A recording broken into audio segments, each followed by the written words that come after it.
السلام عليكم نحمده ونصلي على رسوله الكريم أما بعد فأعوذ بالله من الشيطان الرجيم وكتبنا عليهم فيها أن النفس بالنفس والعين بالعين والأنف بالأنف والأذن بالأذن والسن بالسن والجروح قصاص فمن تصدق به فهو كفارة الله ومن لم يحكم بما أنزل الله فأولئك هم الظالمون قال رسول الله صلى الله عليه وسلم سباب المسلم فسوق وقتاله كفر أو كما قال النبي عليه الصلاة والسلام সকলেই অবগত আছেন বর্তমান অবস্থা নিয়ে সংকটময় সময় বিপদময় সময় হানাহানি মারামারি কাটাকাটি চলছে এর মধ্য দিয়ে আমাদের জীবনযাপন বর্তমান যে হালত যে অবস্থা আমাদের করণীয় কি এই করণীয় সম্পর্কে আলোচনা করার পূর্বে আমি আমার আয়াত ও হাদিসের অর্থ বলবো আল্লাহ বলেন আমি তাদের প্রতি কোরআনে লিখে দিলাম প্রাণের বিনিময়ে প্রাণ চোখের বিনিময়ে চোখ নাকের বিনিময়ে নাক কানের বিনিময়ে কান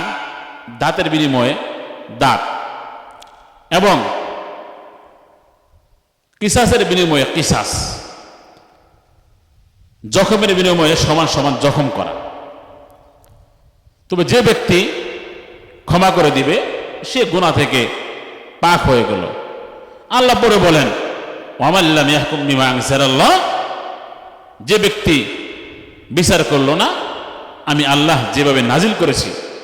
ফাউলাইকা হুমুজ জালিমুন তারা হলেন জালেম ফাউলাইকা হুমুল ফাসিকুন তারাই হলেন ফাসিক ফাউলাইকা হুমুল কাফিরুন তারাই হলেন কাফের আল্লাহ বলে আমি যে বিধান নাজিল করেছি আমি যেভাবে বিচার করতে বলেছি সেভাবে বিচার না করলে সে হয়ে যাবে জালেম কাফের হয়ে যাবে ফাসিক হয়ে যাবে আমি বলবো বর্তমান যে হালত আপনারা যেই দল করেন অসুবিধা নাই ব্যক্তিগত পছন্দ থাকতে পারে তবে আমি সবাইকে বলবো ইসলামী মূল্যবোধ থেকে মুসলমান হিসেবে যারা মুসলমান রয়েছেন মুসলমান হিসেবে জন্মগ্রহণ করেছেন কেউ আমলিক করেন কেউ বিএনপি করেন কেউ জামাত করেন কেউ চরমনাই করেন কেউ সারসিনা করেন তবে সবাইকে এই কথা মানতে বাধ্য সত্যকে সত্য বলতে হবে ন্যায়কে ন্যায় বলতে হবে অন্যায়কে অন্যায় বলা সৎ থাকতে হবে আপনি আমলিক করেন অসুবিধা নাই বিএনপি কোনো সমস্যা নাই জামাত কোনো সমস্যা নাই তবে সত্যকে সত্য বলতে হবে বর্তমান যে অবস্থা দেশের জন্য সবার মায়া মোহাব্বত ভালোবাসা থাকতে হবে এতে কোনো সন্দেহ নাই বর্তমান যে অবস্থা যারা হত্যা করেছে যারা গুলি চালিয়েছে যারা আমার ভাইদেরকে মেরেছে আমি সরকারকে বলবো জননেত্রী শেখ হাসিনা সাহেবাকে বলবো আপনি এদেরকে ধরে ধরে আইনের আওতায় এনে বিচার করুন এবং যারা ছাত্রদেরকে মেরেছে তাদেরকে বিচার করা হবে এবং যারা পুলিশদেরকে মেরেছে তাদেরকে বিচার করা হোক এবং বর্তমানে জরিপ করে দেখা গেল প্রায় 50 কোটি টাকা আমাদের ক্ষতি হয়েছে অতএব যারা এই ক্ষতি করেছে নাশকতা করেছে অন্যায় করেছে জঘন্যতম কাজ করেছে তাদেরকে ধরে ধরে চিহ্নিত করে আইনের আওতায় এনে কঠিন বিচার করা হোক এটা আমরা চাই ছাত্ররা পুলিশকে মারবে এটা আমি চাই না পুলিশ ছাত্রদেরকে মারবে এটাও আমি চাই না এক কথায় দাঙ্গামা হাঙ্গামা আমি পছন্দ করি না ক্ষমতায় কে থাকলো কে থাকলো না কে গেল আর কে গেল না এটা আমাদের দেখে লাভ নেই আমাদের করে আমার খেতে হবে তবে ক্ষমতায় যেই থাকুক জনগণ শান্তি চাই আরাম চাই দুমুঠো ভাত খেতে চাই ক্ষমতায় থেকে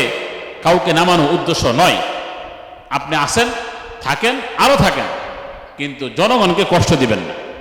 জনগণের পাশে থাকুন ক্ষমতায় আমলিক থাকুক বিএনপি থাকুক জামাত থাকুক চরমনাই থাকুক সারসিনা থাকুক কোনো দুঃখ নাই কোনো সমস্যা নাই কিন্তু জনগণ শান্তি চায় অতএব যারা অন্যায় করেছে হত্যা করেছে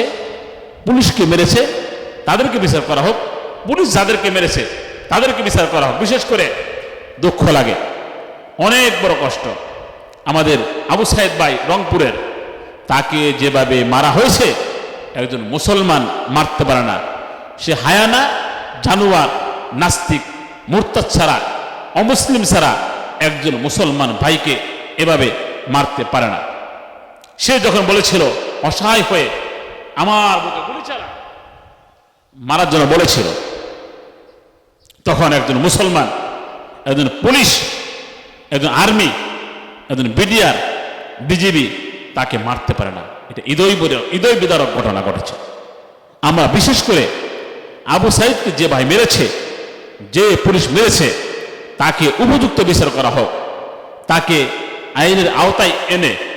সবার সামনে যেভাবে আবু সাইদকে হত্যা করা হয়েছে ঠিক তেমনিভাবে তাকে হত্যা করা হোক। যদি সেভাবে বিচার করা হয়, উপযুক্ত বিচার করা হয়, তাহলেই আবু সাইদের কবর, আবু সাইদের আত্মা শান্তি পাবে, তার পরিবার শান্তি পাবে, জনগণ শান্তি পাবে। এরপরে তো কবরের বিচার আসি। এভাবে যে সকল মায়ের বুক খালি করা হয়েছে, যে সকল বোনের বুক খালি করা হয়েছে ভাইকে নিয়ে, এদেরকে আইনের আওতায় এনে পুলিশ দেওয়া হোক, র্যাব দেওয়া হোক, আর্মি দেওয়া হোক, বিজিবি দেওয়া হোক, বিডিআর দেওয়া হোক, এদেরকে দিয়ে এই সমস্ত লোকদেরকে ধরে ধরে উপযুক্ত বিচার করা হোক। কে পুলিশকে মারল, কে পুলিশকে হত্যা করল, তাদেরকে বিচার করা হোক। আবার পুলিশ ভাই কেন অন্যায়ভাবে আমার ভাইকে মেরেছে, আমার বোনকে মেরেছে, আমার ছাত্রীকে মেরেছে, ছাত্রকে মেরেছে, মায়ের বুক খালি করেছে, বোনের বুক খালি করেছে, বাবার বুক খালি করেছে, এদেরকে উপযুক্ত বিচার করা হোক। এই বিচার আমি রাখলাম আমাদের বর্তমান মাননীয় প্রধানমন্ত্রী শেখ হাসিনা সাহেবার কাছে। উনি অবশ্যই এটা দেখবেন খতিয়ে এবং বিচার করবেন ইনশাআল্লাহ তাআলা। আশা করি শরীক বিচার করলে ওয়ামাল্লাম ইয়াহকুম বিমা আনজালাল্লাহ ফাউলাইকা হুমুজ জালিমুন, এই কোরআনে আল্লাহ বলেছেন শরীক বিচার করলে তারা জালেম নয়, কোরআন দিয়ে বিচার করলে ফাসেক নয়, কোরআন দিয়ে বিচার করলে কাফের নয়। কোরআন ছাড়া বিচার করলে, আল্লাহর বিধান ছাড়া বিচার করলে সে হয়ে যাবে ফাসেক, হয়ে যাবে জালেম, হয়ে যাবে কাফের। অতএব আসুন কথাগুলো বুঝি এবং যারা এই কাজগুলো করেছে তাদেরকে ধরিয়ে দেই, যারা দেশের ক্ষতি করেছে তাদেরকে ধরিয়ে দেই, যারা মেট্রো রেল ভেঙেছে ধরিয়ে দেই। অতএব যত ক্ষতি করেছে সমস্ত ক্ষতিকারকদেরকে ধরিয়ে দিয়ে উপযুক্ত বিচার করে দেশের মধ্যে শান্তি আনার চেষ্টা করি। আর দুনিয়া তো শান্তি হবে, আখিরাতে শান্তি হবে। আল্লাহ আমাদের তৌফিক দান করুন।